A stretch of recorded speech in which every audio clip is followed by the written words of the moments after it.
Okay, we're All live. righty. Welcome to Dive into World Building. Today we have some folks who are back after a long hiatus, and yay, it's lovely to see you. And this will be really fun.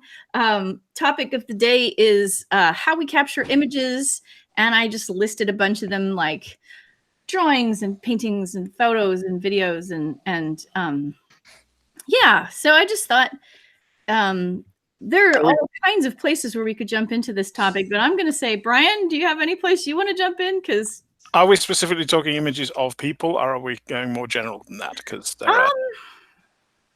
I must admit, I originally read it, I thought as people, but I'm not totally wedded to the idea of restricting ourselves to people, but we have plenty of opportunity to talk about images of people. So. I have a look. There's a startling throwback in my community moment to share. Oh, yes? All right. Yes. I think it's the local library. I'm not sure, but some community organization is sponsoring a get your silhouette cut out for mom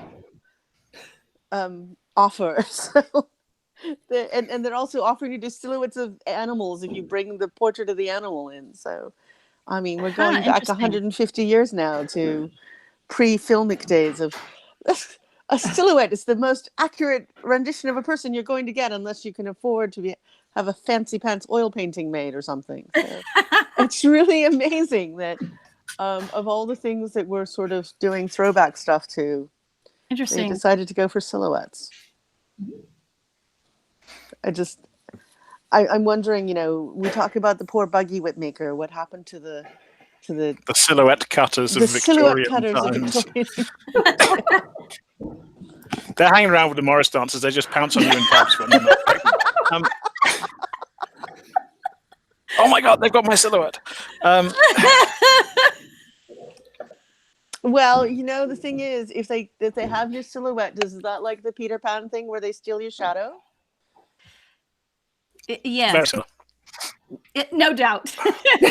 I'm sorry. Apparently, this is one of those episodes of Dive into World Building where Kat goes into the wacky story concepts early. And sorry about that, everyone. I just hope you're writing these all down, because I'm going to kind of expect to see them for homework. Oh no! This is how you get me to stop doing this. Oh dear. Yes, indeed. Okay, so I think we had maybe asked Brian for thoughts.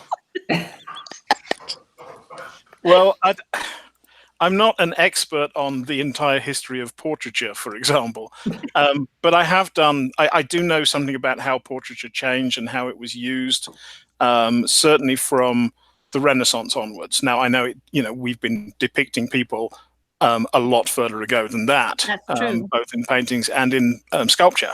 We have sculptures of famous people from very, very long ago in history, because they tend to survive somewhat better than paintings do.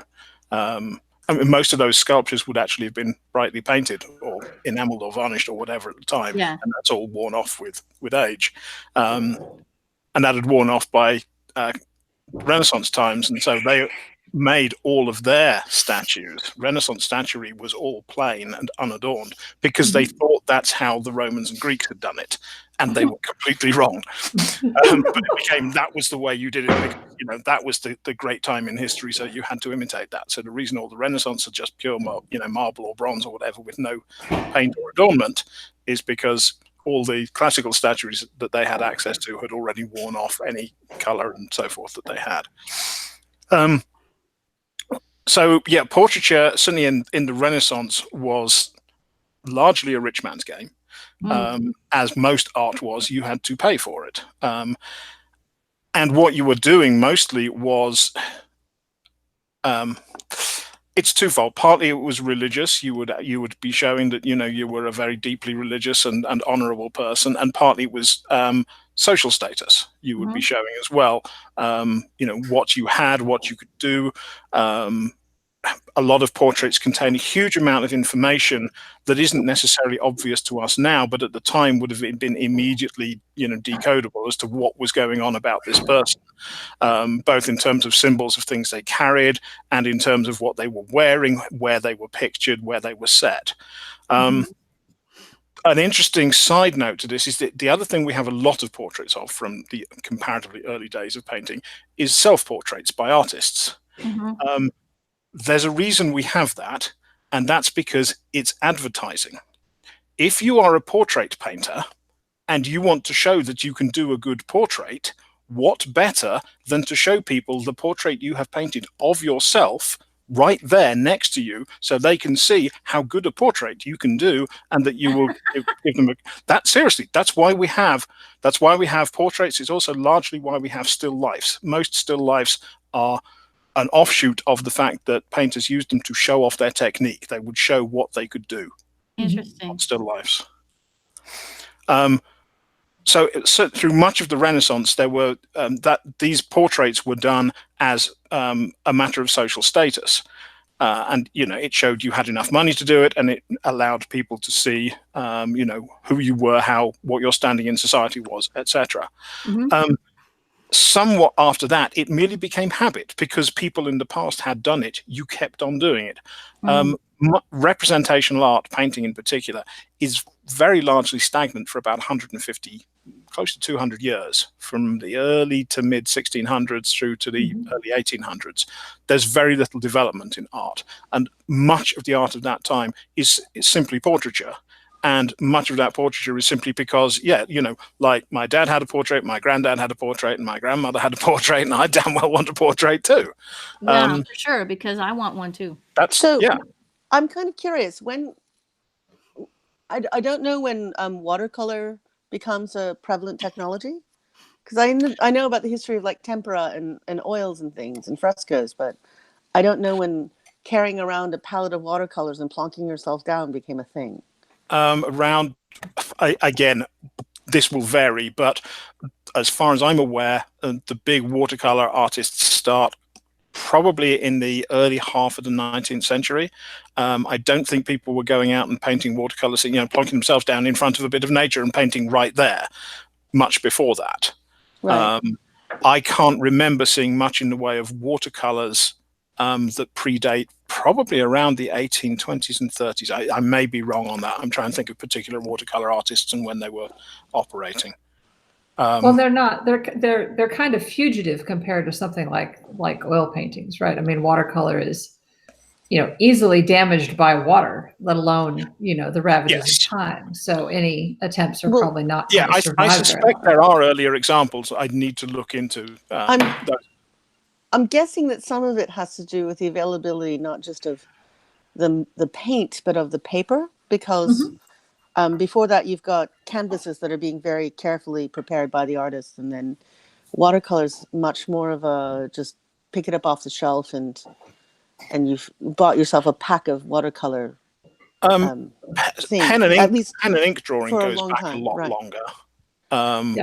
We have that, and in other cultures you have watercolor brushwork. I mean, you go back to Chinese painting and so forth, and you have a huge tradition of what is effectively water-based inks and brushwork and line work.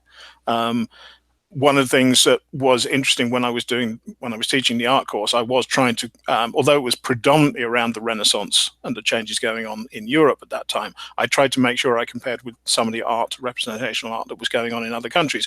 And one of the interesting things was how little change there is in, say, traditional Chinese art over periods of several hundred years, while huge changes were going on in other places in art forms. A lot of Chinese art was way more advanced early on in terms of their representational ability and detail and line work. Chinese art of the 900s, way better than anything that was going on in Europe. So, I mean, some of that is that East Asian watercolor has a lot to do with calligraphy. It's the same kinds of media and the same kinds of technique and everything else. And so it's very much about the fact that the one kind of training and the other are bound together. And so there's a certain conservatism in how things are expressed. Sure. And also that the making of the inks and everything else is already standardized. And so it's not as much of this very intensely DIY thing that I think you can claim in Europe. And I think the interesting bridge between those two is looking at what's happening in Islamic art, Ottoman Empire art, in between the two regions, because Yep. there's it's very much about sort of Europe going through a whole bunch of stages of what else is happening culturally, in contrast to the way that there's much more stability in the Sinosphere. Yeah.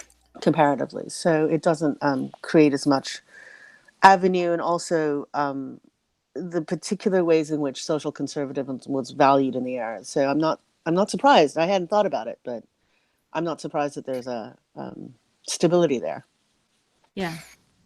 As opposed to this. Yeah, I think it was a culture that made it more difficult for people to innovate in a cultural space. They could innovate in a technical space, but I'm not sure they could innovate as easily in a cultural space as was going on during the Renaissance. Now, there are times when that's been up and down in both cultures. There's also a couple other questions happening here. One of which is that the Renaissance is an era of lots and lots and lots of different places and rulers in competition with each other in different ways, and so there isn't a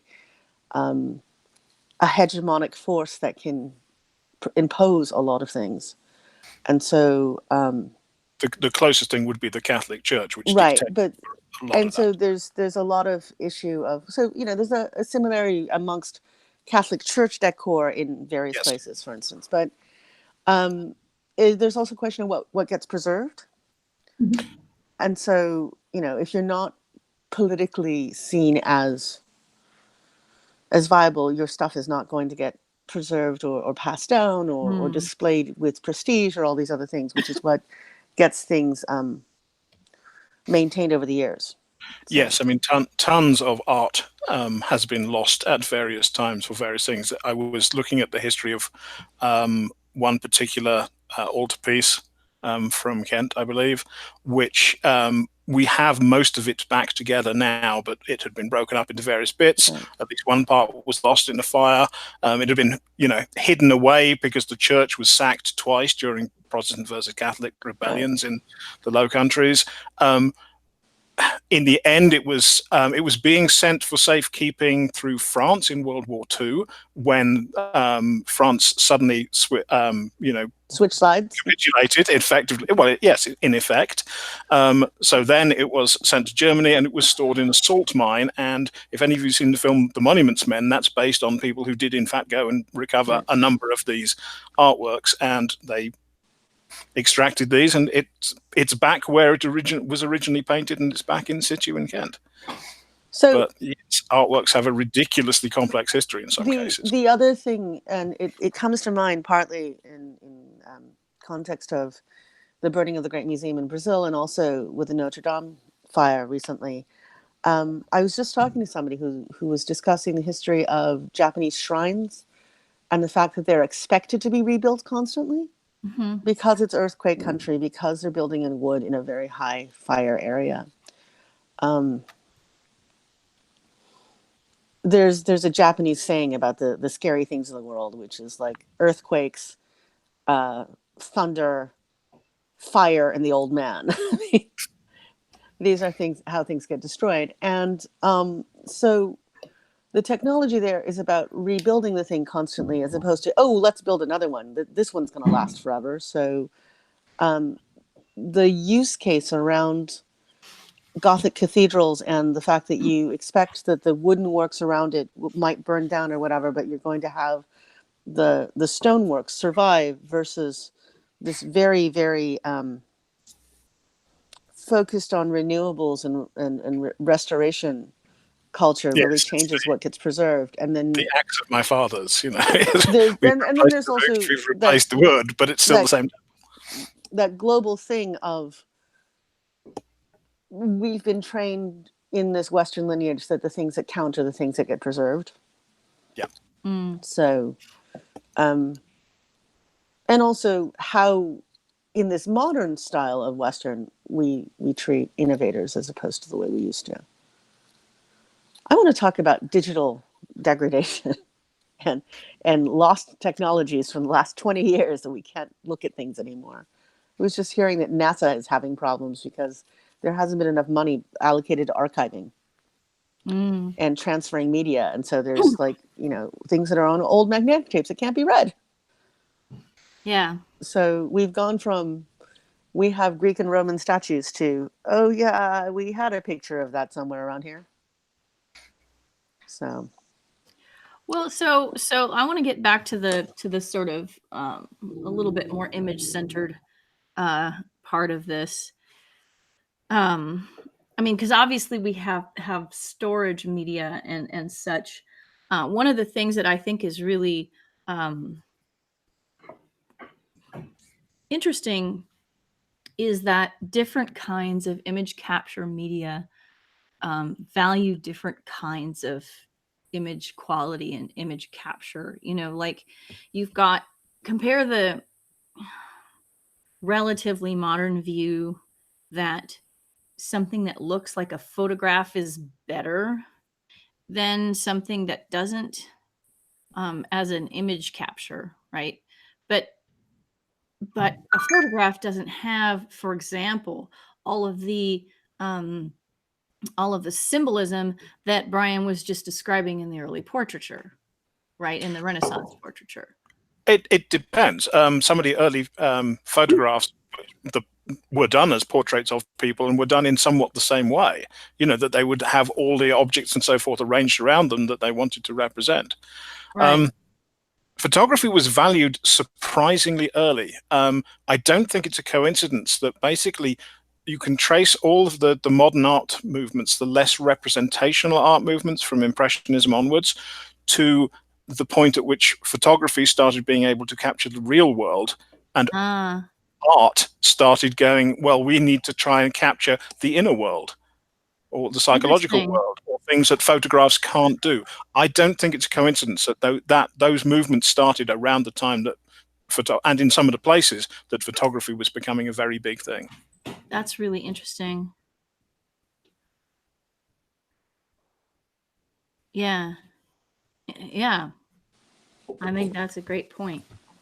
Well, and one of the interesting things about the history of photography is right away we started messing with it, right? So as soon as we started getting photographic techniques perfected, we also started getting basically what is early visual effects techniques perspective. You had, people creating ghosts in images, and you had people experimenting with model making and with paper cutouts, right?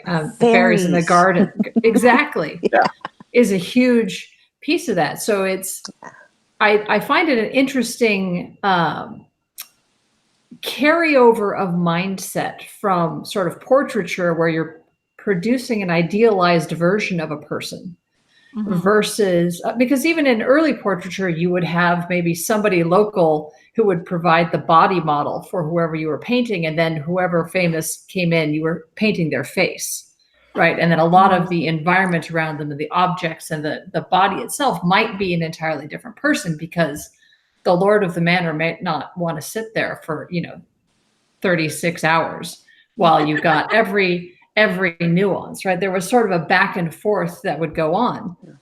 And with, but that idea sort of changed over into photography, where you could make whatever you wanted out of it. And because it was a photograph, people would think it was more real. People would look at it as, this is the way that it actually is. Whereas, and we did the same thing with digital media too, right? I mean, one of the first things we did when we started transferring stuff to digital, people started going in and messing with the bits and just trying to figure out how to create images, either modifying existing images or creating new images based on the underlying technology. Yeah. The other part of that I find interesting is that I've just been looking at the tradition of Victorian death images. And also, especially about the preservation of the images of children that died very young. Well, and some of those portraits were taken after the people died. Well, this is what I was about to say, is the post-mortem portraits, because until we started talking about them again, I think that they had become very obscure And in the same way that the Renaissance had lost, by the time you get to the Renaissance, you've lost the idea that the Roman and Greek marbles had been painted. We've lost the idea that people were actually trying to do very lifelike images of dead children and having, you know, people draped in black standing behind them to prop them up and all these things that, and then I've also heard arguments about, is that actually what's going on? Or is this about the fact that you'd have to pose for a long time? And so you have the mother sitting behind the child, gripping onto the child, making, and so it was an interesting argument to hear, but again, it's not that far into our past, but we've already forgotten what it takes to do that. And in the same way, I'm watching my children not know what a Polaroid is. Yeah, it became so easy, even by the 20s, to take photographs. People were taking photographs all the time. But in the 1880s, 1890s, it was still very much, you know, you had to have a professional come around with the tripod and so forth. People wouldn't have necessarily any photographic image of somebody, particularly children, and then the child died. If you wanted to preserve that memory, the after-death portrait is the primary way in which you can do that. Otherwise, you have nothing. Right. And also, it might not be worth, you know, paying the person, paying for the process, paying, you know, like, how do you decide whether it's worth it to go and have the photo unless you feel like that's not something that can ever be captured? In our own lifetimes, we've gone from Kodak moments to everybody's Instagramming their food. Yeah, there's no cost anymore. I mean, my children do not understand what a Kodak moment is. And I have literally handed my phone to my kid and said, no, I don't want you to stand in front of the fridge and leave the door open. Take a picture and go sit and study it. Or I will be sick in bed and not wanting to get up to go explain exactly where, you know, the food that they can heat up easily for themselves or the milk is. And they're going, where is it? And I'm like, I'm not going to get up. I feel entirely too sick. Go take a picture, bring it back. Look, it's right there. Right there in front of your face. And so, you know, this is not a way that image taking used to work. Yeah, honestly, because I have no kids, I have never thought of doing that kind of thing.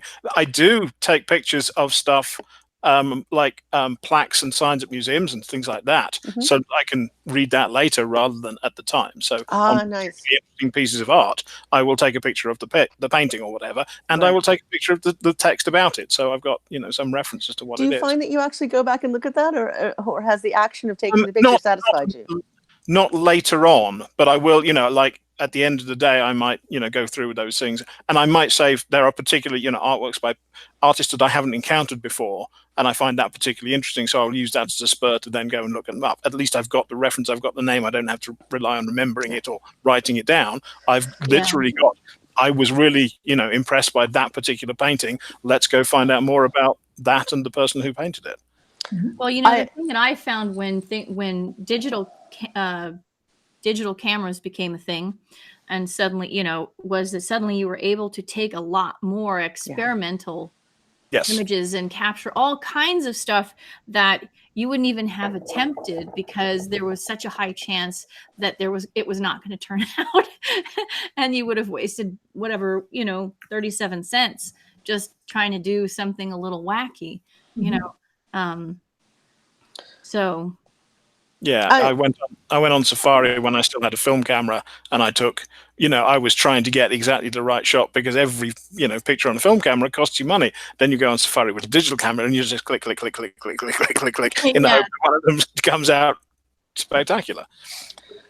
So, I mean, that used to be the difference between a professional who had money to burn, to get paid for, versus people taking amateur shots, and we no longer have that particular distinction anymore.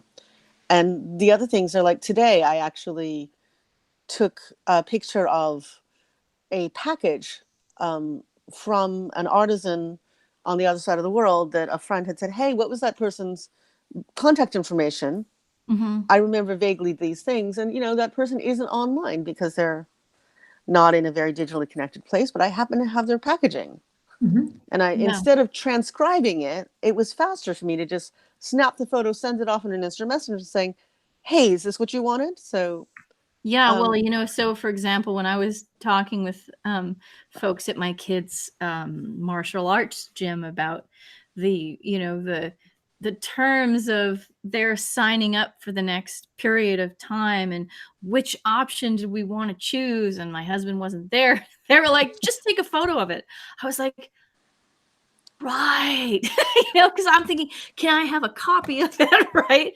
I'm still back in the Xerox is good thing, but when instead they're like, no, just take a picture and send it to you. I'm annoyed when the schools send me paperwork, and I'm like, can't you just, yeah. But the other thing, though, that now has become really precious is 3D solid representations, right? Because you can, people will take photographs and print them onto things that look like canvas. So the preciousness of something on oil has sort of dropped. But a bust, but making busts of people has not really become popular because I think it's too many generations back of a thing. Give 3D scanning and printing time, and that can. Think we're going to get back to that? We might do. People are coming up with all manner of bizarre uses for some of the 3D printers. Because, you've got the ability to scan very quickly. We've got a place I live in a small town in the middle of nowhere. We've got a makerspace downtown where they got a 3D printer. And now I believe they have 8 3D printers because they printed all the parts for the other printers on the 3D printer. They have the 3D laser scanner. They can pretty much produce anything that you want. And they're still finding their feet as to, how and what they can do with these things. Yeah, and we're in an early experimentation phase. Yeah. So I'm I want to think about what happens when we're talking about how these things affect our world building. Yeah. And I'm thinking about the fact that, there are very few fantasy stories I've read that talk about sort of depictions of people. And there's the portrait of Dorian Gray. It's true. We don't have a lot of stuff about artists as characters in fantasy novels. I've actually got one of my many part-written novels. One of the main characters was an aspiring artist, and because I have all my art history stuff, I'm like, I could do a fantastic story about what they go through, how they try and work in a studio and discover that their first job in a studio is right. We would like you to paint the sky that we're then going to paint everything else on top of, and stuff like that. But yes, we don't tend to. There are things like this. A lot of arts and crafts stuff does not get into fantasy, and it's a shame because it's a creative process that is therefore of interest in a creative medium. Yeah. Well, I have actually quite a lot of art in my books for some reason. I have, musicians, but I also have textile artists. I haven't had portrait artists, but I do have this weird thing that goes on with photos, which is that one of the things that I wanted to do with the Varan world was not have predictable technology sets.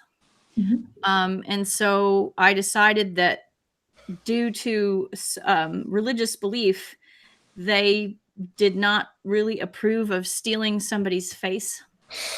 And so portraits were fine, but photographs were kind of weirdly taboo. And so at the point where my book takes place, photos are a thing that are kind of, ooh, you have a photo that's cool, edgy, and a little bit sort of bleeding edge in a slightly uncomfortable way, whereas they have other technologies that are what we would consider futuristic. Do you know about the Aboriginal Australian prescription against images and recordings of deceased people?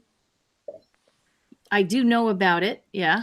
So this leads to Australian broadcast, and I think also possibly New Zealand, Australasian in general, having warnings saying the images contained herein may depict persons deceased.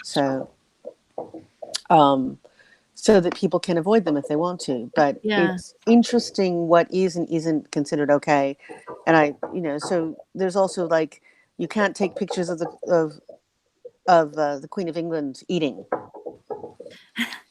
never mind blowing her nose. So she doesn't blow her nose. She has people to do that for her. now there's a job for your CV. Don't even start on Master of the King's Stool. Yeah. Oh God. I didn't go there. I didn't have bus fare back. I did not have bus fare back. Oh, right. Also the issue of IDs. Mm-hmm. Yeah. And IDs requiring photographs and other biometric information. Yes. And other biometric information. And are you allowed to keep your glasses on? Yeah. Which is always interesting if you're a person who needs eye correction and you end up looking vacantly at the terrible ID camera. Because you have no idea where the camera is, etc. Why do we still use the most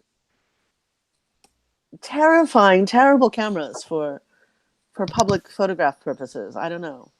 Well, actually that was kind of interesting because depending on who you're taking the photograph for, they want to see different portions of your face. There are some organizations within the U.S. government who want to see your ear when you take the photograph. You have to turn slightly to one side. I remember being told that. Yeah. Others, like passports, they don't care about your ears. Well, also now you can send in a digital passport image. Mm-hmm.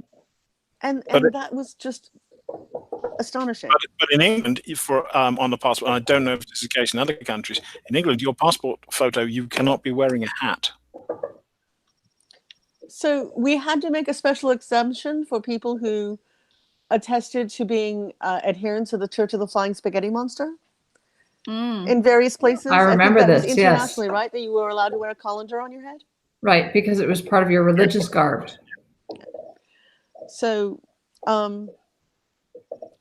yeah, I don't know. What you are and are not supposed to show is really interesting. Smile or don't smile is also one of the big ones. Oh, yes. Mm-hmm. I remember some years ago, I remember seeing a picture, and it was at an international women's conference, and there were two women there who were wearing the full chador, so completely facially obscured to all intents and purposes from outside. They both had name badges with photographs, and the photographs were them in full chador, which just amused me that was still regarded as a legitimate form of identification. Well, I mean, the thing is, my American ID requires me to explain my hair color and my eye color. Mm-hmm. And I come from people for whom that's really not a very descriptive thing. Yes. It's like Guess having what? the word bipedal on your... Yes. Bilaterally symmetrical. And it's like, yes? Mostly. Ish? Roughly? Externally, we're bilaterally symmetrical. If they actually said, X tenths of a millimeter divergence between left and right, that would be much more revelatory than what color is my hair. I know that the whole describing people by hair and eye color is, again, such a particular one-cultured thing. And also in this modern age of people redyeing their hair, you have women who say that their hair is blonde, and then... Yeah. Well... I'm never sure what to put my hair color down as. These days I do mostly put grey, but it was, for a while, it was still brown, but with some grey, but it's also bald. It's like... So I had friends try to put down none. None.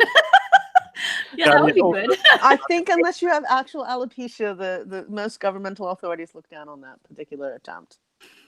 But I mean, I've had people getting all sorts of weird responses when they come in with their blue hair. Like, it's 2019. I think you need to get over it. Yeah. There's a lot of blue hair out there. Well, it's interesting because one thing that we haven't talked about, we've talked about it a little bit, but we haven't really sort of looked at it head on, is the question of what do we want these photos for? So we have ID, right? We've got social showing off. Mm-hmm. Communication. Yeah. I mean, if we slide into imagery, then you get into emojis and using GIFs to convey ideas rather than single sentences, and more complex behaviors than just Instagramming your salad. Right. I recently went and had a whole bunch of photos taken because I needed an author photo, right? Oh God, which of these bio photos is appropriate for this particular mood and this thing? That what do we want to convey forevermore?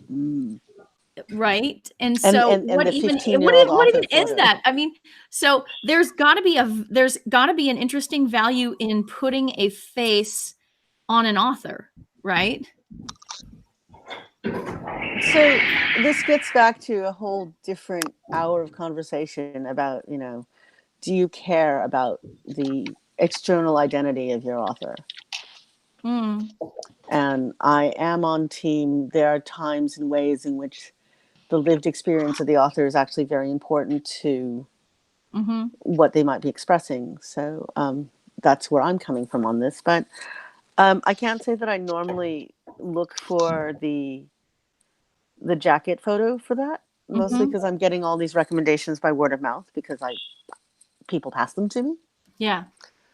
But I don't know. I'm really trying to imagine what happens if you send in somebody else's photo and you show up for the signing. What happens if you're pseudonymous? What happens if if really you've done that thing where, oh well, it's still me. It's 20 years old, but it's still me. And then 20 years on you is quite different. I don't know. Yeah. Is it meant to be? Is it meant so that you can go up to the bookseller and say, I'll sign these books because really it's me? I mean, right. Well, partly. I have heard stories where people have used that to their advantage because of weird misunderstandings with booksellers. I've also attempted, when I was having a problem producing my government ID at a checkpoint, I attempted to use my Facebook profile as, look, it's me, but there were other things that they took instead. But on the other hand, what happens if you actually present yourself to the world as a wedge of cheese? Yeah. For a while, the style was to have some kind of iconography of, this is the thing that represents me now, right? And now it's very much, no, this is my face. And it's really interesting to me because we've all turned ourselves into postage stamps. Well, I'm still a geranium. As far as Facebook goes, I'm still a geranium. Sure. But, I would be more inclined to be a geranium if it weren't for the fact that there are people who are really invested in the idea that they should dox people who say things like me unless we reveal that we are, and unless we're displaying a kind of vulnerability. And but the flip side of that is, how women are treated on places like Twitter. Yeah. And so it's all very interesting. And then I want to segue from there into the fascinating phenomenon of the fake accounts that try to friend you. And they've taken 3 portraits from some English retired colonel. And they yeah. Oh yeah, absolutely. There's some divorced ex-military living in wallowing in wealth in Mallorca or something. And it's yeah, right. Oh, and look, conveniently divorced. Well, I mean, you could do a whole study on the kinds of values that people are trying to express when they're fishing for other people, right? Like, I get so many, the handsome gray widower with a military background, and that one. See, I never get the dudes. I get the busty Russian ladies, and I have no idea why. Oh, it's probably because you're in tech. Probably. It's probably exactly right. 75% of them are busty Russian ladies. And I'm like, okay, click. I have recently started getting friend requests from very locked down accounts that are displaying mostly religious attestations of faith as their outward profile images. Somebody's major profile away thing from those. The wallpaper on their image was 3 crosses, and then their religion was listed as Christ as my king, and I'm just looking at it going, maybe not. the likelihood is that those are bots fishing around for suitable people who will friend them back, so that they I'm can sure. start dumping all the Oh no, necessary propaganda. I do not friend people back unless we've actually had some communication.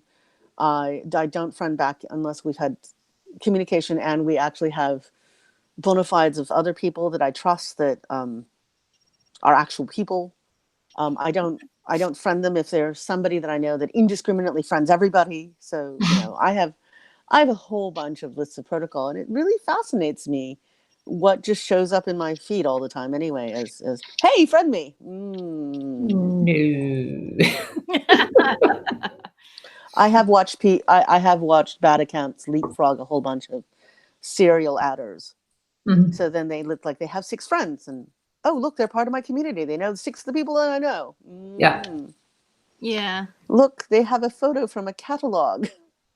Well, and especially if you have friends who have professional Facebook accounts, like there are a couple authors I know who are, take all comers, they right? friend everybody, right? And so if I see there's like 5 authors, and I know if I see them as like the top 5 friends or the only 5 friends, then sorry, I'm like, oh look, you've got 20 people who are prominent names in science fiction friended, and then you've come to me. Yeah. Mm-mm. Yeah, no. Clearly you think I'm somebody I'm not. Well, controlling one's Facebook feed is another entire hour of Arcane art. Oh, minimally. Yep. There's also the instant. Hold on just a moment. Sorry. Well, so I mean, I'm kind of coming around to where are we going with all of this? I mean, a lot of it is really interesting, but do we each have things that we would like to see vis-a-vis depictions of, say, art or artists or particular ways that people treat images in our science fiction and fantasy? I mean, do we have anything that we can kind of pull out of this? It's tricky, right? Because part of what you're doing as a writer is drawing images in other people's heads. Mm-hmm. So you're getting a little inception when you're drawing an image of an image.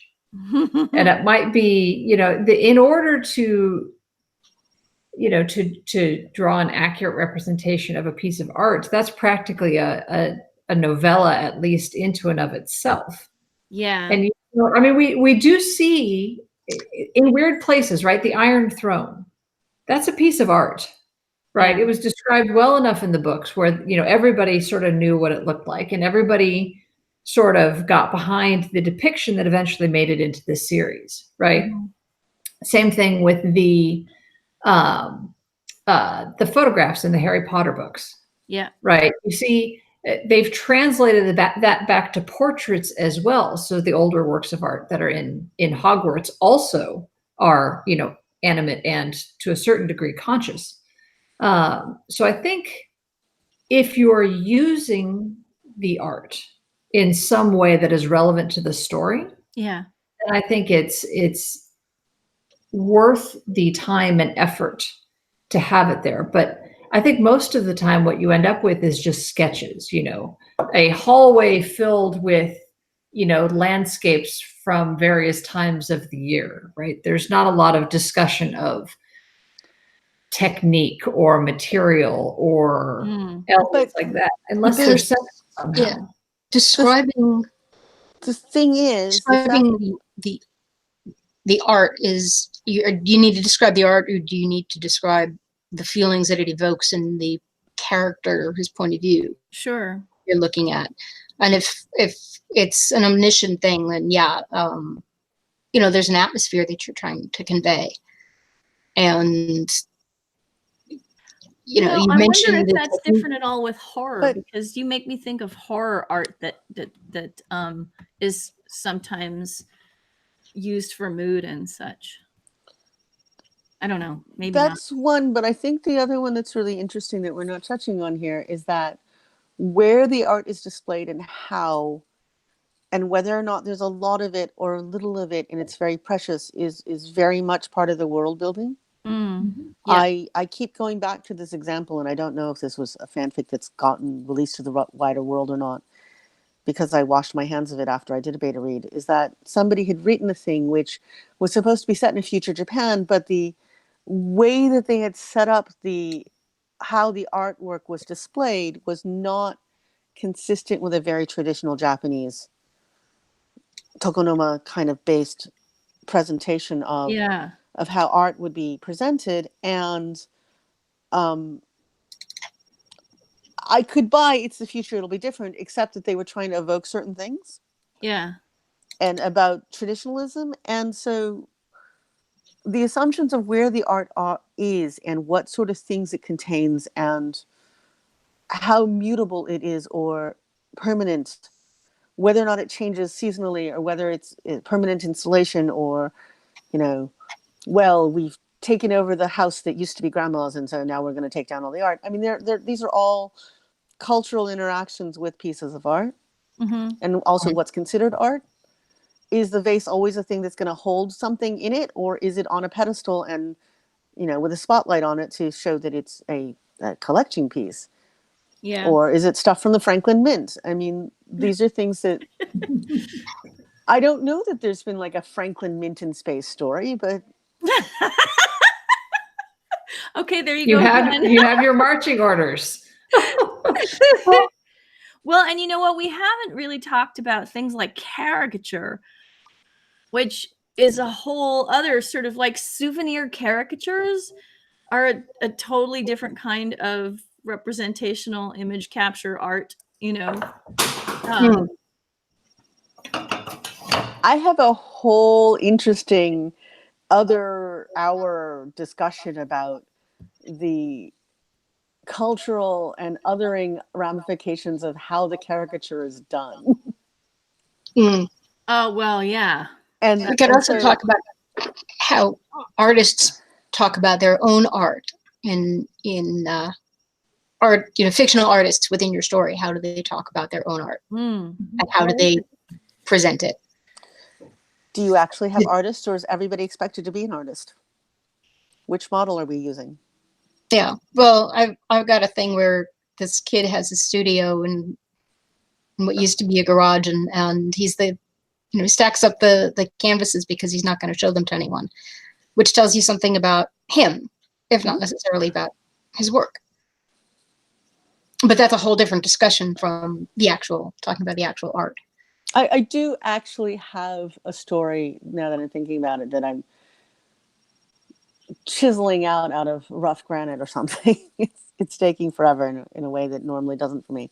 But it is about a kid who'd grown up in space who is now on Earth trying to learn sort of interactions with gravity and liquid and all these other things based on reviving a heritage art. Because it's not a thing that you can do in space if it involves lots of drippy liquids in an artificial environment, an artificial gravity environment. So, because we don't normally talk about. We've just barely started having stories about culinarians in space, as opposed to just food pills. I think we're still not sending anybody into space that's not an astronaut or a pilot or a space warriors.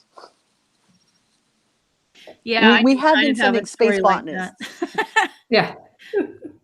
But one of my stories was about the encounter between humans and basically humans using a secret terraforming technique, and how they encountered aliens whose entire cultural drive was based on the drive to create art. So everything was art, and they were looking to see whether humans were capable of creating art, and they were confronted with some of the least artistic people that humanity had to offer, except of course that the one of the terraforming geeks was just super into her terraforming fractal models and saved the day. Is it made of meat? Does it do art? Yeah, right. I have toyed with the idea of having a species whose art is entirely scent-based. Oh, yeah? And how sad it is for us humans that we really can't perceive it well. And our attempts at producing it are just really terrible. I mean, I don't think anybody with an acute sense of smell, say like a dog's sense of smell, wants the art produced by humans. I imagine it would look like it had been made with crayons in the dark. Well, there we are. I guess we just hit 5 o'clock. Crayons in the dark is a great thought to go out on. Well, thank you all for being here. It was just a real pleasure to see Brian and Kimberly back on the show, and you're always welcome. Brian, thank you for your contributions. I went quiet. Brian's like, I have things to say. I had a work thing in the middle of that, so that's why I disappeared towards the end. That is okay. I was still listening, I just wasn't contributing, which is the story of my life. You know what? I have no participation requirements for the show, which, like... Wait, why were you going to assign me homework? Because you wanted it. I could just tell. I actually don't, though. And if people want to show up and be a part of the hangout and just sit through on the off chance that they might have something to say at some point and spend most of the time not talking, that is totally fine. So I'm good with that. And if you have all the thoughts in the world, that is okay too. So anyway, again, I'm kind of taking this month by ear. So we will meet again next Tuesday, unless for some reason something changes and I have to tell you differently. But the only thing I can think of that would do that is if I suddenly had a guest who needed to have a reschedule request. So I will keep you apprised if that happens. But otherwise, I will see you all next Tuesday. And I hope you have a good week. Cool. Stop the broadcast. All right. Bye, guys. Bye.